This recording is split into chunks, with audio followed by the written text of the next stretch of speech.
Hey everyone, कैसे हो सारे। तो मेरा नाम है शफ़ी और आप देख रहे हो इन्फोटेनमेंट विद शफ़ी। तो आज की इस वीडियो में हम लोग बात करने वाले हैं फेज़ 2 यानी मॉप ऑफ राउंड एडमिशन से रिलेटेड।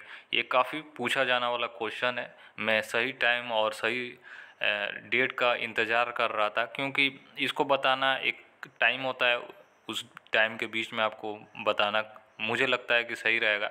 तो इसलिए तो वक्त आ चुका है आपको बताने के लिए। बाकी जो प्रोसीजर चल रहा था उसमें मैं भी लगा हुआ था। तो स्टेप बाय स्टेप कोई भी चीज़ों पे काम किया जाता है, तो स्टेप बाय स्टेप चले।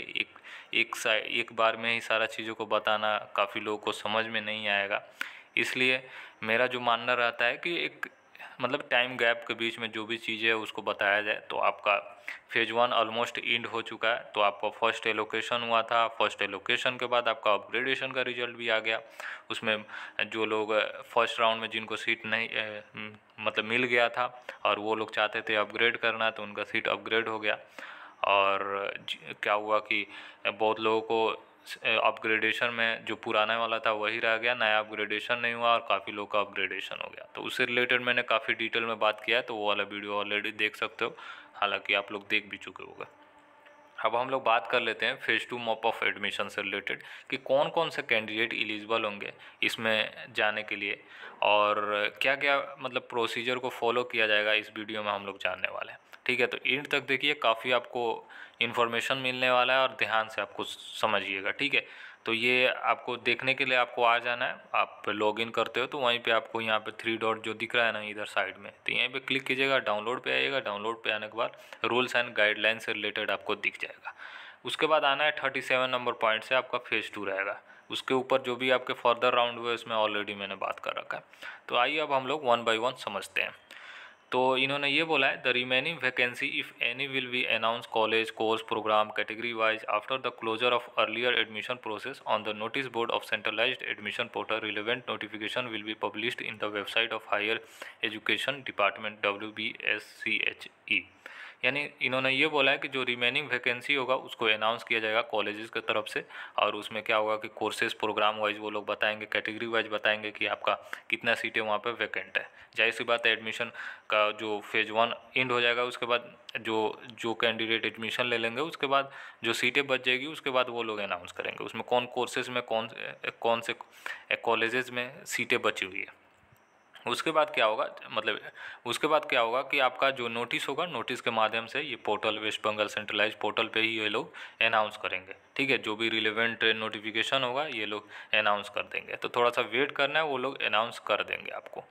ठीक है, तो उसके बाद क्या होगा कि अब हम लोग बात कर लेते हैं कौन कौन से कैंडिडेट एलिजिबल होंगे। ठीक है, तो इन्होंने ये बोला है 38 नंबर पॉइंट को पढ़िए। Fresh application will be invited for the mop of centralised admission round which will be notified in due course. तो फ्रेश एडमिशन को भी इनवाइट किया जाएगा, यानी इससे पहले कोई भी अप्लाई नहीं किए थे इस पोर्टल पे, वो लोग भी यहाँ पे अप्लाई कर सकते हैं। ठीक है, तो जो लोग रजिस्टर नहीं किए थे उनको भी अलाउ किया जाएगा। और जो प्रीवियस जो register candidate in first phase, जो इससे पहले आपको रजिस्टर किए हुए थे फर्स्ट पेज में और उनको कोई भी सीट अलॉट नहीं हुआ था और उसको उनको एडमिटेड, और जो कैंडिडेट को सीट मिल गया था वो लोग अपना सीट एक्सेप्ट नहीं किए थे, फीस पेमेंट किसी कारण से नहीं किए थे इससे पहले वाले जो फेज़ 1 हुआ था, उनको भी अलाउ किया जाएगा। तो किनको किनको अलाउ किया जाएगा, तो जो फ्रेश अप्लाई करेंगे, जो लोग इससे पहले अप्लाई नहीं किए थे उनको भी अलाउ किया जाएगा। दूसरा, जो लोग अप्लाई कर लिए थे जो पहला फेज़ हुआ था उसमें और उनको कोई सीट अलॉट नहीं हुआ था, उनको भी अलाउ किया जाएगा। और तीसरा, जो कैंडिडेट क्या हुआ था, जिनको सीट मिल गया था उन्होंने फीस पेमेंट नहीं किया था, उनको भी अलाउ किया जाएगा। Such register candidate shall have to prepare fresh preference list against the remaining vacancies notified. तो वैसे कैंडिडेट को, वैसे रजिस्टर कैंडिडेट को, जो लोग मतलब रजिस्टर हो जाएंगे, वैसे कैंडिडेट को फिर से प्रेफरेंस फिलिंग का ऑप्शन दिया जाएगा और जो भी वैकेंसी मतलब बची रहेगी उसी हिसाब से वो लोग आपको नोटिफाई करेंगे। तो आपको पोर्टल पे वो प्रेफरेंस लिस्ट खोलेगा ना, तो जिस कॉलेज में आपका रहेगा वैकेंसी वो लोग उसी में आपका प्रेफरेंस लिस्ट भराएगा। ये ध्यान रखिए। वैसे कैंडिडेट जो एलिजिबल नहीं होंगे वो समझ लीजिए। Those who have already taken admission in the earlier centralized admission process will not be allowed to apply afresh. जो कैंडिडेट ऑलरेडी एडमिशन ले लिए हैं, इससे पहले वाले जो भी आपका प्रोसेस हुआ था उनको अलाउ नहीं किया जाएगा एडमिशन के लिए, ठीक है। यानी जो एडमिशन ले लिए हैं, जैसे कि फर्स्ट में आपका आ गया था नाम, आपने एडमिशन ले लिया और आप सोचोगे फिर से मतलब यहाँ पे लेने के लिए, तो आप नहीं ले सकते हो, ठीक है। जिनको अपग्रेड भी हो गया था, अपग्रेड एक्सेप्ट कर लिए और वो चाहेंगे अप्लाई करने के लिए, तो उनको भी नहीं होगा, ठीक है। सिंपल सा समझ लीजिए, इससे पहले अगर किसी को सीट अलॉट हो गया है, आपने वहाँ पे एडमिशन ले लिया है, तो आपको नहीं किया जाएगा। However, the candidate will cancel their admission in the earlier centralized admission round, may prepare fresh preference list against the remaining vacancy notified. तो वैसे कैंडिडेट को क्या करना होगा, एक ही ऑप्शन बचा रहेगा, वो है कि उनको एडमिशन को वहाँ से कैंसिल करना पड़ेगा, तब आपको अप्लाई करने का मौका दिया जाए और उनको प्रेफरेंस फिर से भरने का मौका दिया जाएगा। तो सिंपल सा ये है कि आपको फिर से कैंसिल करना पड़ेगा, ठीक है, तभी आप अप्लाई करोगे। अब डिपेंड करता है कि कौन से कॉलेजेस में कितनी सीटें बची हैं कि नहीं बची हैं, वो तो डिपेंड करता है आप कॉलेजेस पे, ठीक है। ये ध्यान से आपको करना होगा, सोच समझ के करना होगा। वैसे जिनको सीट अलॉट हो गया, आप कैंसिल करेंगे, उसके बाद आप सोचेंगे कि फिर से मॉप ऑफ राउंड में देखते हैं। मॉप ऑफ राउंड में अब डिपेंड करता है वैकेंसी, कॉलेजेस की सीट और कोर्सेज वाइज, ठीक है। ये सारा चीज़ों को आप समझ रहे होगे अच्छे से। After the completion of mop-off round, candidate who have already been admitted to the allotted seat in the mop-off round will be considered for upgrading if opt for। मतलब आफ्टर जब कंप्लीट हो जाएगा मॉप ऑफ एडमिशन राउंड, उसके बाद candidate को, जो लोग admitted candidate हुआ और जो लोग एडमिटेड ले लिए रहेंगे अलॉटेड सीट में, उनको और मॉप ऑफ राउंड जो भी हुआ रहेगा, तो उनको कंसाइडर किया जाएगा अपग्रेडिंग के लिए। यानी उनको भी एक मौका दिया जाएगा कि आप भी अपग्रेड कर सकते हो, तो उनको ऑप्ट करना पड़ेगा यस और नो। जैसे कि मैंने पहले बताया था कि आपको, अगर आपको जो सीट मिला है उसमें अगर आप संतुष्ट हो यानी खुश हो, तो वो नो करना, अगर नहीं हो तो वहाँ पे आपको यस कर लेना है। ये समझ में आ चुका है। उसके बाद हम लोग बात कर लेते हैं for the candidate who are allotted a seat in the mop of admission round, choice that are ranked higher than the allotted seat will only be considered when allotting seat in the upgrade round of phase 2। the rule will be applied to already provisionally admitted candidate. तो इन्होंने ये बोला है कि जो मतलब allotted जिनका seat होगा वो लोग अपग्रेड के लिए अप्लाई करेंगे, तो जो भी आपका प्रेफरेंस आप डालोगे, तो मान लीजिए जो भी आपका 10वें नंबर का प्रेफरेंस आपको मिला, तो अब अपग्रेड के लिए गए तो उससे हायर वाला प्रेफरेंस आपको मिलेगा, ठीक है। 10 के बाद वाला नहीं मिलेगा, मतलब 10 वाला आपको अलॉट कर दिया गया, तो 1 से 9 वाला रैंक का जो भी आपका रहेगा वो मिलेगा।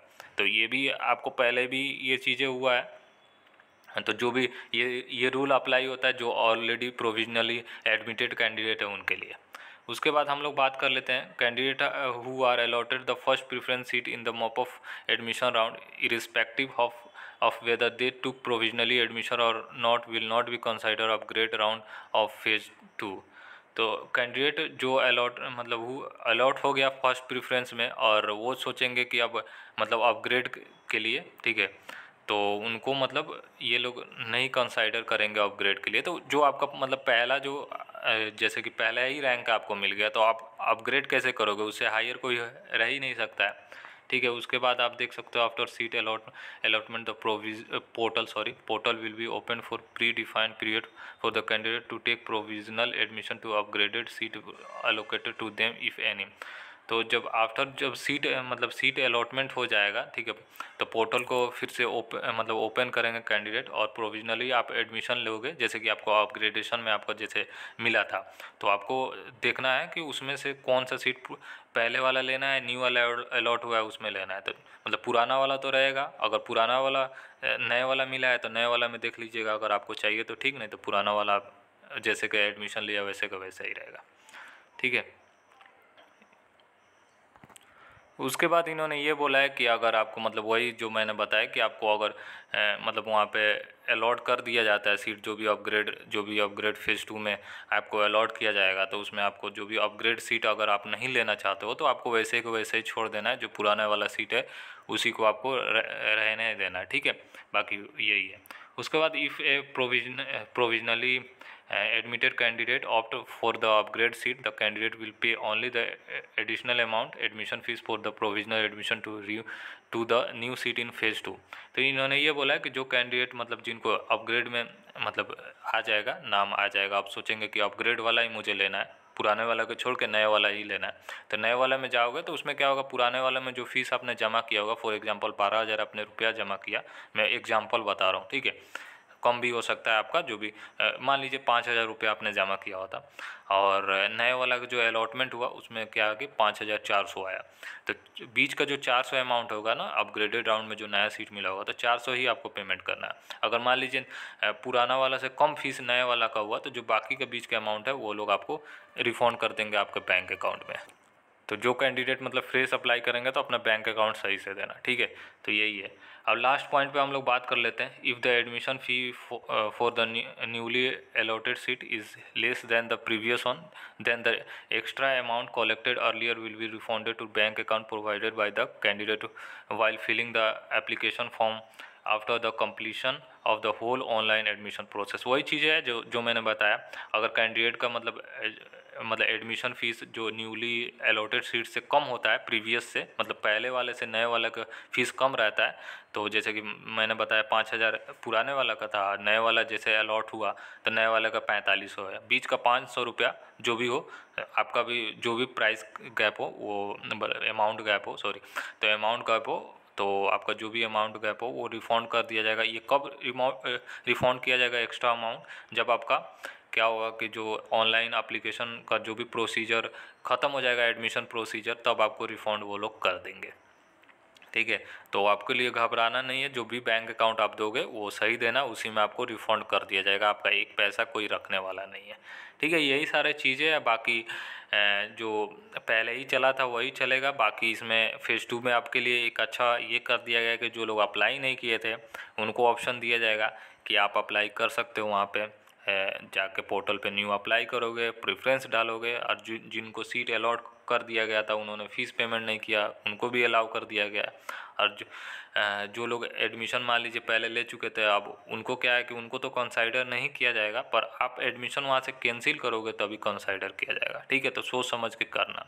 और इसमें ये भी चीज़ों को जिक्र किया गया था, इसमें आपका मॉप जो फेज़ 2 होगा मॉप ऑफ राउंड, इसमें क्या होगा, इसमें भी अपग्रेडेशन का ऑप्शन मिलेगा कि एक बार, तो उसमें अपग्रेडेशन में आपको अपग्रेड होगा, काफ़ी लोगों का अपग्रेड होगा, काफ़ी लोगों का नहीं होगा। तो जिनको जिनको अपग्रेड होगा उनको क्या होगा कि देख लेना है किस में लेना है, तो दोनों में से देख लीजिएगा, जो लेना होगा आप एडमिशन ले लेना। ये ध्यान रखिएगा, अगर नए वाले में एडमिशन लीजिएगा तो पुराना वाला सीट ऑटोमेटिकली कैंसिल हो जाएगा, ठीक है।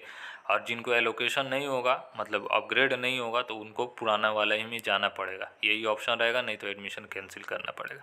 यही सारा चीज़ है, और आप देख लेना, यही सारा प्रोसीजर है। बाकी मैंने डॉक्यूमेंट वेरिफिकेशन से रिलेटेड ऑलरेडी वीडियो बना रखा है। तो होप ये डिटेल समझ में आया होगा, ताकि मैंने ये चीज़ें समझ में आ जाए, इसलिए मैंने आपको अच्छे से समझाया है, इसलिए मैंने आपको रूल्स एंड गाइडलाइन ही खोल के सारा चीज़ें लाइन बाय लाइन समझा दिया है, ताकि आपको दिक्कत ना हो। मैंने कोशिश किया आपको सही इन्फॉर्मेशन दूँ, ऑथेंटिक इन्फॉर्मेशन दूँ, ठीक है। बाकी आपको कोई भी दिक्कत आ रहा है, कोई भी कन्फ्यूजन आ रहा है, तो आप हमसे पूछ सकते हो बेझिझक, कमेंट सेक्शन आपके लिए ओपन किया गया है, ठीक है। यही चीज़ें है, बाकी ऐसे ही वीडियो आपको मिलते रहेगा टाइम टू टाइम, तो आप मेरे साथ बने रह सकते हो। बाकी किसी टॉपिक पे वीडियो चाहिए तो ज़रूर आप कमेंट कीजिए, डेफिनेटली आपके लिए बना दिया जाएगा। चलिए, बातें ज़्यादा हो गई, फिर मिलते हैं नेक्स्ट वीडियो में फिर एक नए टॉपिक के साथ। तो तब तक के लिए बाय, टेक केयर, और ख्याल रखिए अपना, और बेस्ट ऑफ लक।